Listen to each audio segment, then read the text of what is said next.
So today I really want to tell you guys about this exciting app that I found. It's called Tiki, and it allows you to take back control of your data. So listen to this. Did you know that companies made $382 billion from your data last year alone? Well, this app called Tiki, it allows you to choose what data you share with companies and how you monetize it. You just link your accounts to the app and then you get a payout. Tiki is completely free to use and is available worldwide, so you can start earning from anywhere. Tiki just launched and they have limited spots available for people to use the app right now. So make sure that you sign up at www.mytiki.com/financially free. Now, once you sign up, you'll be sent a link to download the app and then you start using it. And they're growing super fast and we'll be having weekly releases and adding new features. They're doing so as we speak. More than 30,000 people have signed up already, so make sure that you join early. The link is going to be in the podcast description as well as the show notes.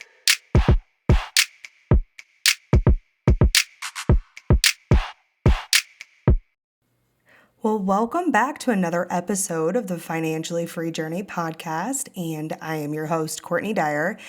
And man, guys, I am recording this episode the day after the time change, right? And I will tell you what, it is major struggle bus over here. I felt like a zombie trying to get out of bed this morning, and after successfully downing, I'm not kidding you, tons of caffeine, I'm not ready to start the day. So I just thought I would share that with you guys because the struggle is real and I'm sure a lot of you have felt it too. But also, lucky for me, I mean, you got to look at the glass half full, right? My baby, you guys know I had a baby 6 months ago, and normally she wakes up bright-eyed and bushy-tailed and ready to go at like 6 a.m. But she actually decided to sleep in until almost like 10:30. So I'm glad that someone in this family was able to sleep in and actually take advantage of the time change. So I just wish it was me. But just so you guys know, the last couple of episodes, I wanted to touch on that with you guys. What did you think about the guests? I have had so many guests that I've recorded and that are going to be featured on upcoming episodes. And I'm super excited because it's from people that have gained financial freedom. They've dug themselves out of, tons of debt, and now they have wealth, and people who have successfully started businesses from the ground up and even failed multiple times with businesses, and then have now, generated tons of success, several streams of passive income, tons of published best-selling authors. So honestly, I'm really excited about these guests. I wanted to get your guys' thoughts too. So if you like the guests, let me know. If you like the solo episodes, let me know, or maybe a mix. That's what I'm kind of leaning towards, is a mix going forward. Maybe every other episode is like a guest episode and then a solo episode. So give me your thoughts because I want to do what you guys want. If you listen to the episode that featured the behavioral financial expert, Dawn, that was, I believe, it's going to be like a month and a half from the time that you hear this. So if you haven't heard that one, go listen to it. But Don, he specializes in behavioral finance, and that gave you guys just a little taste around behaviors and how they dictate your financial success. But after recording and filming that episode, I really realized that there were so many behaviors that dictate our financial success. And I wanted to really dedicate an entire episode to what those behaviors are and how you can implement them into your life to directly impact your financial success. So, without further ado, let's get into the behaviors and habits that dictate your financial success and building wealth. When it comes to personal finance, there are basically two types of habits. There are wealth building habits, okay, that's what we want to go for, and there's also wealth diminishing habits. So I want to go over how to build wealth because your habits, they're going to lean into one of those two categories. So I want you to really do a personal inventory through this episode and think about, do you have wealth building habits or wealth diminishing habits? So in other words, the financial decisions that you make, guys, they're either going to move you closer to wealth or further from it. That's another way to think of it. So it stands to reason that the more wealth building habits you adopt, the more likely you are to become wealthy, right? I mean, if you're only ever making financial decisions that have been proven to make people rich, then you should end up rich too, right? I mean, in theory, yes. So here's the thing. While it's easy to talk about wealth building habits, actually adopting them requires a whole lot of discipline and consistency. And beyond that, with a seemingly endless amount of bad financial advice out there, the line between good financial habits and bad financial habits have gotten just a little bit blurry. And that's exactly why I decided to dedicate this episode to these said habits. I am going to lay out all of the top financial habits that have been proven to help build wealth for people. And really, it's done in an honest way. Now, let's take a moment to thank this episode's sponsor, Real Paper. Now, Real Paper is a tree-free toilet paper. It's made from 100% bamboo. It's plastic-free, 0% plastic. Even the packing tape is made from paper. And you've got home delivery options, so it's conveniently delivered right to your doorstep. And you're never going to run out of toilet paper again because you can choose how often you want to have it delivered. And get this, every roll purchased helps fund access to clean toilets for people that are in need. And Real is delivered with free shipping. It's just the cherry on top. Now, I'm very excited for this. We have a coupon code for 25% off. It's financially free, and you're going to get that off of your first subscription order at realpaper.com. That's REEL paper.com. I will link the website in my show notes, and I'll make sure to put in that coupon code financially free so you can get 25% off. Okay, so let's talk about it. Habit number 1 is to set better money goals. And one of the things that I have found throughout my own personal finance journey is that most people have a general idea of their financial goals, right? With that being said, very few people actually write them down and then clearly define a timeline in which they would like to really achieve those goals. So for instance, it's normal to hear people say, I want to be a millionaire. But the problem with goals like that is that they really lack definition and clarity. I mean, if you want to be a millionaire, well, what's your timeline for achieving that goal? Also, what kind of steps are you going to take to be consistent in order to achieve that goal? So here's an example of how to set a goal that would actually help you become a millionaire.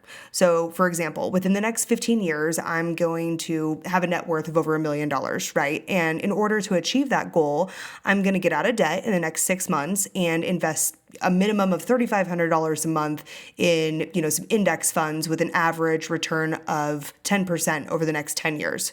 Okay, so think about that. Between the first goal and the second goal, which person would you expect to actually become a millionaire and build wealth? I would bet on the second person who has put more thought and definition into their goals. So plain and simple, if you want to build wealth, you need to get in the habit of setting better, clearly defined financial goals. So let's go to step number 2 or habit number 2, which is to set and stick to a budget.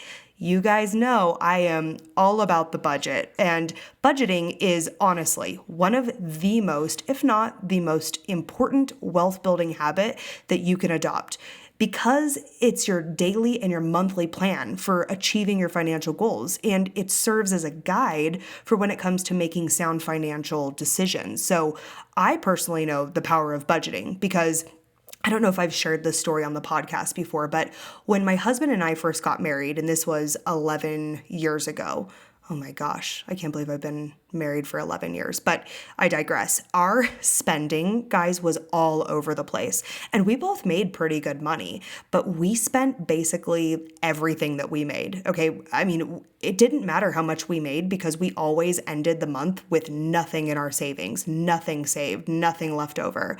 So I put a budget in place, and then we stuck to it, and we eliminated all of our debt, and then we dramatically increased our savings to, I think it was like 40 or 45% of our total annual income at the time. And that first year of marriage and budgeting, it didn't make us millionaires, okay? But the consistency over time has led to some insane results. So seriously, it all boils down to sitting down with a budget every day, tracking your expenses and checking in and refocusing on your financial goals. And that's why living on a budget is one wealth building habit that you have to master. And I don't want you to think of budgeting as a restrictive activity that doesn't allow you to have fun, right? And that's why a lot of people don't want to budget, because they look at it as something that restricts them from being able to engage in activities or buy things that they want. But the way you need to flip the switch and think about it as a spending plan that supports your long-term goals as well as short-term goals. Make sure that you build into your budget things that you like to do for fun or entertainment. Keep it reasonable, but build it into your spending plan or your AKA budget. Okay. Let's go on to the next wealth building habit. So save before you spend. This is another thing that I did when I flipped the switch. I just told you guys that story about me and my husband when we first got married. But the problem is that we waited to save until after all of our bills were paid. And usually, anytime you have even an extra dollar hit your bank account, you have somewhere that you can spend that dollar. You have a bill that has to be paid, right? But it's really interesting. I actually heard the statistic. Every year when people get their annual raise, it's like 1% to 3% if you're lucky enough to get an annual raise, when you're a salaried employee. But most of the time, people already have adjusted their spending to spend that raise that they just got. And so as soon as the money hits your checking account, it can be gone. So that's the problem. Of all of the saving tips that I've talked about on this show, saving before you spend is the most prominent. And this is often referred to as paying yourself first, quote unquote. And it is what I refer to as a must adopt wealth building habit. You see, so for most people, saving money is the last item on the financial checklist, like I was just telling you in my own personal experience. So in other words, you save whatever money is left at the end of the month after you're done paying your bills and covering all your expenses and spending money on fun and recreation and all that good stuff. But the problem with this method is that it really subjects your monthly savings to the whims of your spending habits. So by placing it at the bottom of your financial priority list, this is going to be a big problem. So if at the end of a month where you decide to spend a little more than usual, the money just comes right out of that savings. On particularly bad spending months, this really might actually mean that you don't have any money left over, like I told you at the beginning of my marriage, for saving at all. So, and that's why if you make saving money the first thing you do whenever you get paid, you are much more likely to hit your monthly savings goals. An important part of the journey to financial freedom is keeping your habits and your lifestyle in check. And as we all know, routines are a vital piece of the puzzle, but most of us find it difficult to create and stick to routines, whether it's in the morning, evening, or even just throughout the day. Well, today's sponsor is an app called Bookstop, and it helps with just that. Now, what's with the name Bookstop, you might ask? Well, your morning and your evening routines are often referred to as the book stops that hold your day together, like two book stops propping up the books on a shelf. Now, this app was created by a young man named Charlie, who's from New Zealand, and he has ADHD. Well, Bookstop allows you to create a list of tasks for you to complete different routines. Then when you're ready, you hit start and you proceed through each task one by one with a stopwatch running on the screen. Now, thanks to the stopwatch, you get a time score when you complete a routine. And that means that each day you can try to improve your score, getting through your tasks and your routines quicker and quicker, which I find phenomenal. Now, Charlie came up with this idea after reading a neuroscience and behavioral psychology study that shows the benefits of using self-competitiveness to release dopamine in the brain, which is a key ingredient in locking in and sticking to healthy new behaviors. And this makes Bookstop different from other apps and methods you might have tried in the past. And so far, the results are extremely promising. So if you think you can benefit from some help with locking in a healthy new routine, or you simply want to optimize your mornings and your evenings, then go to www.getbookstop.com and sign up for the app. Charlie is hoping to find 100 new people to help test the app and give feedback on it so he can improve it before launching it to the world. And get this, if you sign up on the website today, you'll lock in premium access to the app free for life as a thank you for being a beta tester and a listener to the podcast. So make sure that you go to www.getbookstop.com and sign up for the app today. Okay, so let's talk about how you actually do this, because first thing is that you need to automatically contribute to your retirement plan if you have one available through work, at least up to the amount your employer matches. If not, you are leaving free money on the table. So that is first and foremost. So if you don't know what your employer matches, make sure that you find that out and at least automatically contribute that amount prior to ever receiving your paycheck, okay? And then after that, you can split your direct deposit. So as we know, most companies offer direct deposit. So what you can do is calculate the amount of savings that you want to have per paycheck, and that could either be a solid dollar amount, like $100, or you could say 10% of my paycheck, for example, and then automatically have that deposited into a separate savings account, okay? Not in the account that you pay your bills out of and you spend your money out of, because it's too tempting. And let's take it one step further. This is something that I absolutely love, and I practice this, is you need to set up your savings account at a completely different financial institution than your checking account, and make sure that you don't have an ATM card or create an online login to be able to view the account. Here's why. You're probably asking why. Let me tell you why. The least amount of access that you have to these funds, the better. If you are able to easily transfer from the account, then the temptation is way too high. I know that's how it is for me, and that's how it is for most people. It's right there. You can just do a quick transfer and you can, do that purchase you were looking at online. So take away the temptation, make it as hard as possible to tap into that savings account, okay? So that way it is a true emergency. And think about it like this. If you want to get in shape, right? I love analogies. One of the best habits that you can adopt is going to the gym every morning before work. That way, no matter what arises throughout the day, it doesn't interfere with your workout. You've already got it done. So if you work late, or you get tired, or your coworkers want to hang out after work, whatever the case is, you can do it without missing your workout. And meanwhile, if you place your workout at the end of the day, you may end up not working out because you're tired or other things came up, and it is just much more likely to interfere with your plan to working out. And I want you to think of saving money in the same exact way. If you want to save it, then you need to make it the very first action that you take with every paycheck. And guess what? You will adjust your living expenses to meet whatever comes into your checking account. And as I mentioned before, when we get pay raises, we automatically adjust our spending to meet the pay raise. And so you were doing just fine before you got the pay raise, but now all of a sudden you need every dollar that goes into your checking account. And I know you've experienced it because we all have. So just think about it that way. You will adjust your living expenses to meet whatever is deposited into your checking account. Okay, here's the next habit to build wealth, which is staying away from debt. Okay, stay away from debt. It's like a toxic ex. It's not good for you.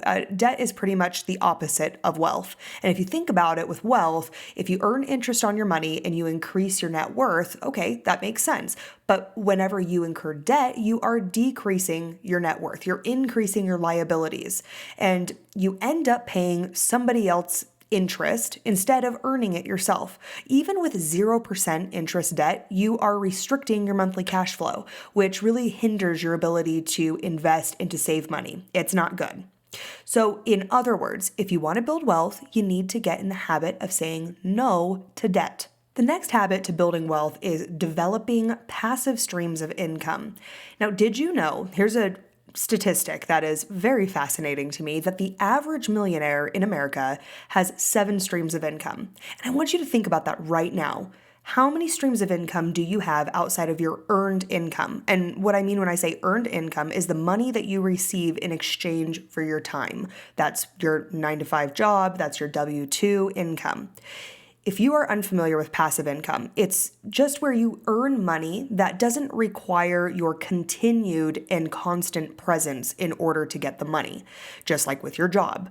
If you don't work, you're not going to get paid, right? So if you've ever heard of somebody else talking about making money while they sleep, they are referring to passive income. So here are some examples of passive income. You've got interest income, rental income, royalty income. Those are just a few.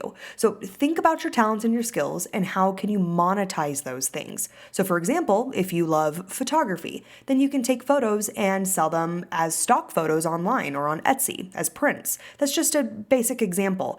Everybody has skills that they can monetize and start to generate passive income with. So think about yours and how people do it successfully and how you could differentiate yourself and create a passive stream of income.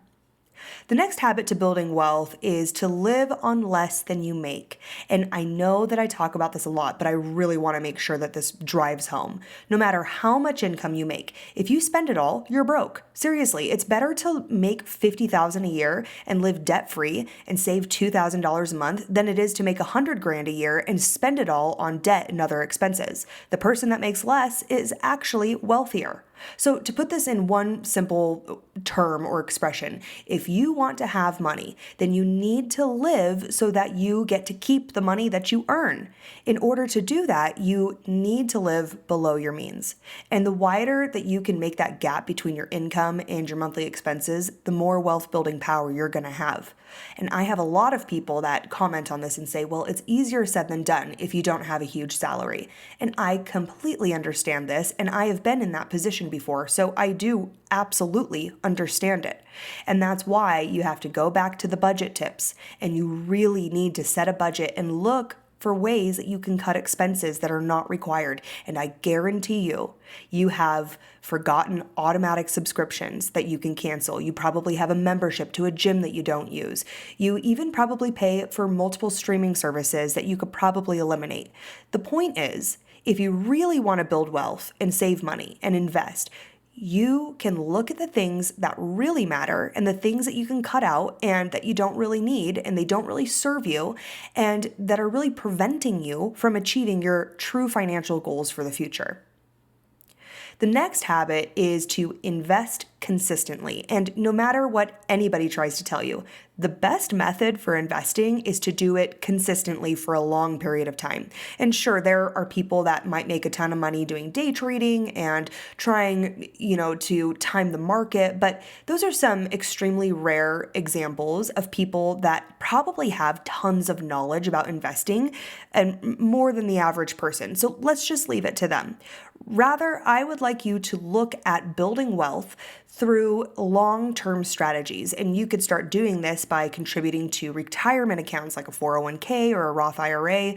And you can also invest a good portion of your income in things like mutual funds with a good long-term track record. And if you don't know how any of this works, you should meet with a financial advisor that does, right? And figure out a long-term financial plan that really focuses heavily on consistent long-term investing. Now, the next tip is to not compare yourself to others. And this, you may think, how is this a wealth building habit? In my life, almost every time I've compared my financial life to someone else's, I have ended up making a bad financial decision.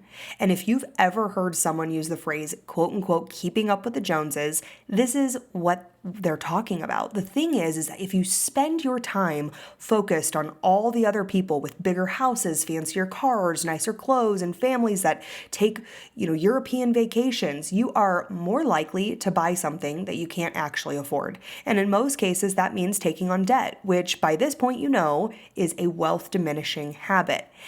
I really hope that this episode, guys, has helped you reflect on your current habits and how many of these habits that you currently have in place, that they're really going to help you change your life. And if there's things that you can adapt and put into place, I want you to look at doing that. So I really want to challenge you to pick just pick one of these habits and take action on that habit immediately.